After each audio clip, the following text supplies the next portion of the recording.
All right.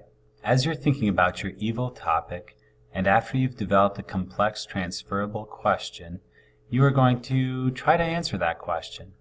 I have given you this outline, and you will fill this out and turn this in as evidence that you have asked a question and that you have thought in quite a bit of depth about what the answer to this question might be. I'm going to switch over and show you my example so you can understand more about how a successful exploration of this topic and this question would look.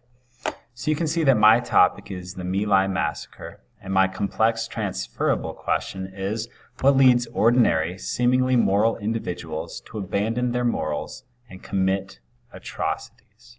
So that is what I started off with. All right, and then I began reading more and more articles about the My Lai massacre. I watched a video and tried to just gather my knowledge. As I was looking, I started to see some common threads of what could have led these ordinary young men to go into this village and commit this atrocity. And so as I read down here, I started taking some notes about some of these things that seem to be in common. And so as I was reading, I saw, the soldiers in Charlie Company had experienced the loss of a popular sergeant. The enemy, Viet Cong, were advancing during the Tet Offensive, so morale was low. They had the psychological trauma of seeing their friends killed, and this psychological factor of unconventional guerrilla war. Soldiers never knew when a sniper would shoot them or when they'd step on a landmine. And so all of these things to me seem to deal with fear. So as I read through, I collected all of those here. And then I thought, okay, so I know this about fear. What is my big takeaway about fear, about this experience, and about how it relates to my question? So I wrote that down here. When individuals experience a great amount of fear, they do not think clearly. Their worlds in some sense seem altered. The morals they grew up with no longer seem to apply. So I felt like that right here is my takeaway about fear in general and how it relates to my question. All right, so I think like this perhaps I could transfer or apply to other evil situations. This right here are the specifics of My Lai. All right, and what those specifics tell me about fear. But I think I could probably transfer this information to something else. So you can see that in my takeaway, I am much broader and more general in my language. I'm not talking specifically about My Lai any longer.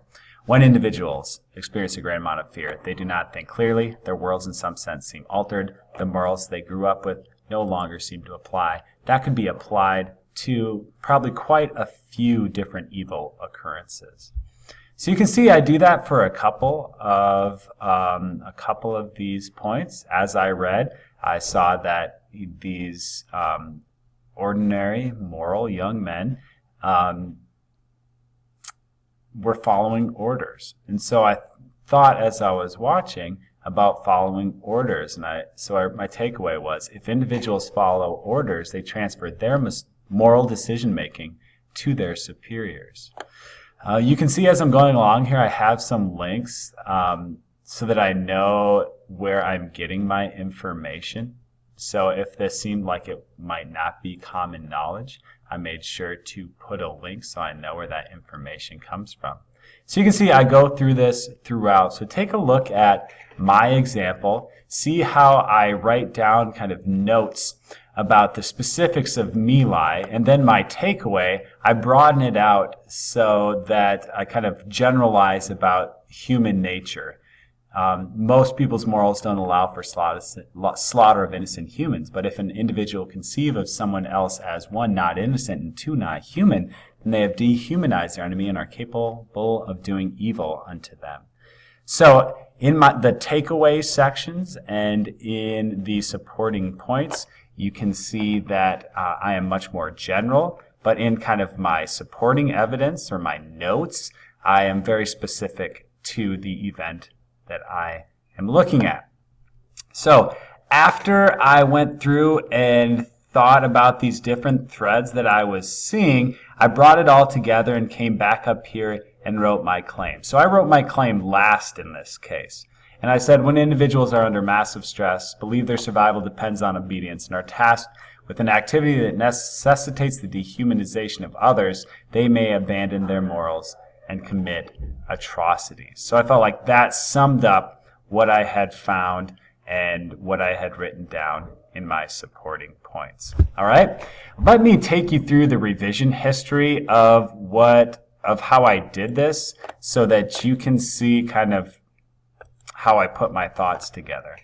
So this morning at 8, I created the document. Then at 8:16, you can see I have started to just take some notes, put some initial reactions in under these different points. All right. Then by 12:20, I had added some more notes. I had been doing some more thinking about what I was reading and writing down in here some supporting evidence from what I was reading. And then by 3:12, which was 8 minutes ago, I started to kind of rewrite my notes so that they made more sense, so they would make sense to other people other than just me. And I wrote in kind of my takeaways at that point as well. I wrote in what I would term my supporting points as well. And then finally, I wrote in my claim. So that is your task, to tell me about what you are finding in your inquiry into your evil topic.